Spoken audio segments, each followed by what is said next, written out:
एक auto rickshaw electricity thief. Muralipur गांव में मुन्ना करके एक जन रहता है। मुन्ना की पत्नी जमुना और 2 बच्चे रहते हैं। उनके नाम चुन्नू और बुन्नू था। वो लोग उस गांव में सरकारी स्कूल में पढ़ रहे थे। मुन्ना उस गांव में ऑटो चलाकर जी रहा था। मुन्ना बहुत ही कंजूस था, किसी के लिए भी कुछ भी नहीं करता था। पैसेंजर को एक रेट बताकर पैसेंजर उतरने के बाद ज्यादा पैसे मांगता था। एक पैसेंजर से मुन्ना, ये क्या है जी, 150 रुपए बोलकर 100 रुपए दे रहे हो क्या? कहता है तो पैसेंजर, रेलवे स्टेशन से यहाँ तक 100 रुपए बात किए ना, यहाँ आने के बाद 150 रुपए कैसे बोल रहा है रे? कहता है तो मुन्ना, वो सब मैं नहीं जानता, अपन ने 150 की बात किए थे ना, ईमानदारी से 150 रुपए देते क्या, या सबको बुलाओ बोलते क्या? करके जोर जोर से चिल्लाते हुए बोलता है। आखिर में पैसेंजर को मुन्ना बोले उतना पैसा देने के अलावा और कोई चारा भी नहीं था।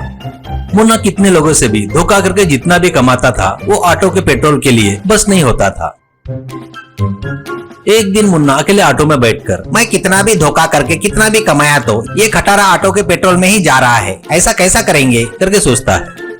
उस दिन रात को मुन्ना अपने परिवार के साथ खाना खाते वक्त मुन्ना अपनी पत्नी से, ये ऑटो चलाकर कितना भी कमाए तो भी ये ऑटो के पेट्रोल को भी बस नहीं हो रहा है। कहता है तो जमुना, पहले आप लोगों से धोखा करके पैसे कमाना बंद करो, इसलिए तुम्हारा ऑटो बरोबर माइलेज नहीं दे रहा है। कहती है तो मुन्ना, हा बहुत बता रही है, मैं धोखा करके कमा रहा हूँ करके, ऑटो को पता है क्या माइलेज नहीं देती क्या, चल चुप हो जा। कहता है। इन दोनों की बातें खाना खाते हुए चिन्नू मुन्नू सुन रहे थे और पिताजी ऐसे धोखा करना गलत है ना? कहता है तो मुन्ना, हाँ गलत ही है, मैं कुछ गलत नहीं कर रहा हूँ करके बताता है। तुरंत चिन्नू, पिताजी मार्केट में इलेक्ट्रिक ऑटो आया है बोलते, उन ऑटो को गवर्नमेंट 40% सब्सिडी भी दे रही है बोलते, इसलिए हम नया इलेक्ट्रिक ऑटो लिए तो अपने को पेट्रोल का खर्चा नहीं रहेगा, बहुत सस्ते में आएगा, अपन नया इलेक्ट्रिक ऑटो खरीदेंगे। कहता है। वो आइडिया मुन्ना को बहुत पसंद आता है। वो अपने बच्चों की तारीफ करता है। अगले दिन मुन्ना शहर से इलेक्ट्रिक ऑटो के शोरूम में जाकर नया ऑटो खरीदता है। बाद में ऑटो खरीदकर आकर घर पर चार्जिंग लगाता है।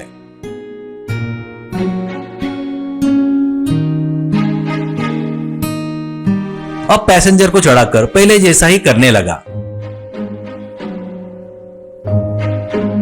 एक पैसेंजर से, ये इलेक्ट्रिक ऑटो है, इसके चार्जिंग के लिए कितना इलेक्ट्रिक बिल आता पता है क्या आपको? करके फिर से पैसेंजर से पैसे ज्यादा वसूल करना शुरू करता है। ऐसे 1 महीना गुजर जाता है। अब करंट का बिल देखे तो बहुत ज्यादा आता है। मुन्ना को अब क्या करना समझ में नहीं आता। वो अब ऑटो में बैठकर सोच रहा था, विचार कर रहा था। उसको एक आइडिया आता है। उस दिन रात को स्ट्रीट लाइट के खंबे के पास जाकर कोई देखने ना पाए वैसा वो खंबे पर चढ़कर वायर लटकाता है। उसके बाद नीचे आकर अपने ऑटो को प्लग को कनेक्ट करता है। ऑटो चार्जिंग हो जाता है। बाद में वो निकालकर कुछ भी नहीं किया वैसे चला जाता है। अब ऐसे हर दिन कर रहा था मुन्ना।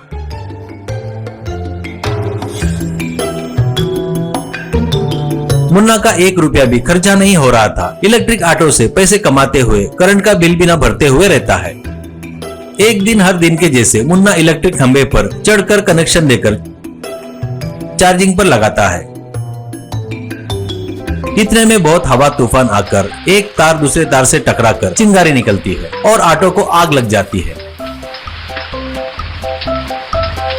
वो देखकर मुन्ना ऑटो को जलते हुए देखते हुए जोर जोर से रोते हुए वहीं के वहीं बेहोश हो जाता है।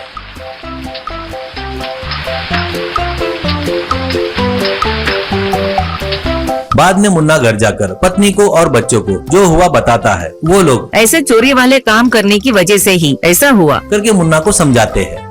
मुन्ना अपनी गलती मानकर अब कभी किसी पैसेंजर को धोखा नहीं देकर ईमानदारी से रहना शुरू करता है।